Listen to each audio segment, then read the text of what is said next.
Ito ay isang bagay na haharapin natin sa ayaw mo at sa gusto. 6 na taong gulang pa lang ako nang namatay si nanay. At sa murang edad, lagi kong tinatanong ng lola ko, "Lola, bakit?" No, siguro araw-araw na ginawa ng lamay. Lagi kong tinatanong, "Bakit nawala si nanay?" Hindi ako masagot ng lola. Ang sagot lang ng lola ko, "Ay, ang nanay mo natutulog lang." So, lagi kong sinasabi na natutulog lang si nanay. At pagkatapos ng isang taon, nung tinatawag namin ng death anniversary o babang lugsa, doon sa bahay namin ay may dumating na isang malaking paru-paro. Bibira mangyari yun. Nakita na po kayo siguro na yung mariposa, yung malaki. At sabi ng lola ko, "Ay, nanay mo yan. Dinadalaw ka."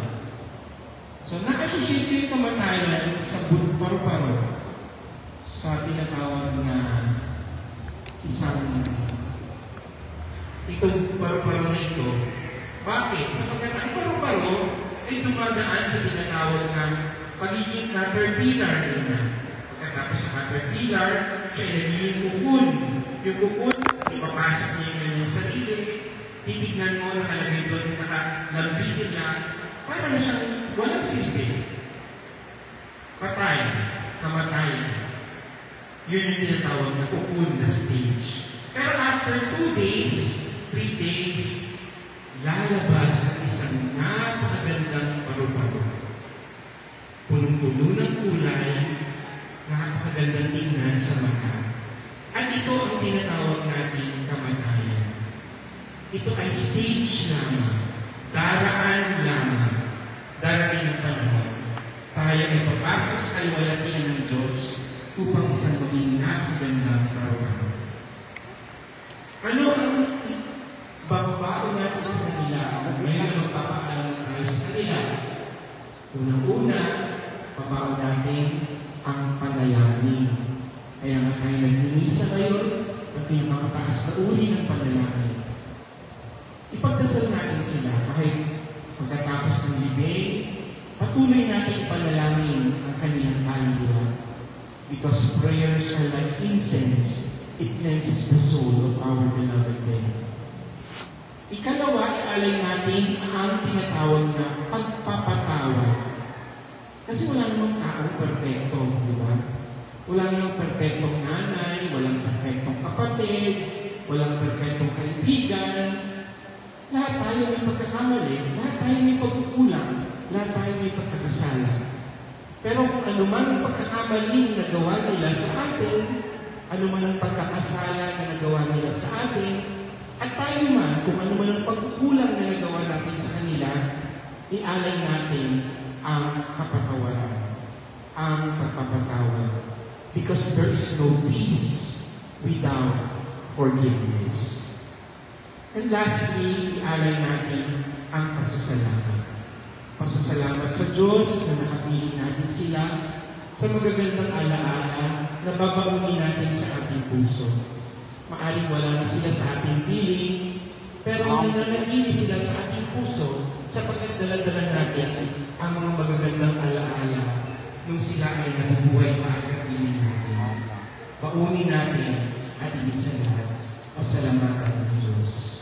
At para sa ating lahat, isang paalaala na darating ang panahon, matatapos rin ang buhay natin. Darating ang panahon, ilisanin natin ang buhay natin. Sapagkat tayo ay naglalakbay lamang dito. Hindi ito ang tunay natin tahanan. Ang tahanan natin ay kasabilang buhay, kasama ng ating Panginoon. Ano ang dapat natin gawin? Mahalin natin ang Diyos, mahalin natin ang ating kapwa. Yan lang naman ang itatanong sa inyo ng Diyos. Minahal mo ba ako at minahal mo ba ang kapwa mo? Pag sinabi mo, "Yes, Lord," araw-araw nagdadasal ako. Meron akong relasyon sa inyo. "Yes, Lord," nagsisimba ako pag-araw ng linggo. Inulupad ko sa inyo ang obligasyon ko. Check na nasa 50%. At sa next 50%,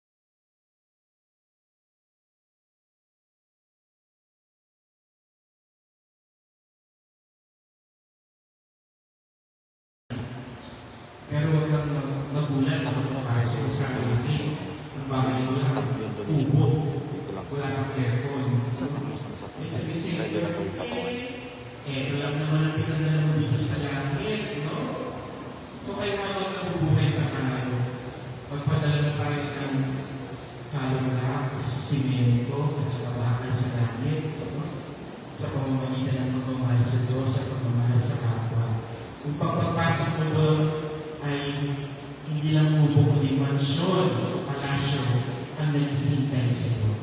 In my Father's house, there are many dwelling places. At para sa ating lahat, tayong lahat ay nalulungkot, ngunit sa kabila nito ang ating kaligayahan, na nandun na sila sa piling ng Diyos, sa isang lugar na wala ng hirap, wala ng dusa, wala ng problema, wala ng sakit ng ulo, but everlasting peace and joy. Nais kong tapusin sa isang napagandang kanta na isa sa mga paborito kong kanta. Sabi nga, I will pass this way but once. If there's any good that I can do, let me do it now, or I may never pass this way again. Minsan lang akong daraan sa daigdig na ito. Ano man ang mabuti kong gawin ko na ngayon. Huwag ko na ipagpabukas pa. Let us continue to pray for the eternal rest, that God may grant them peaceful rest in His heavenly kingdom.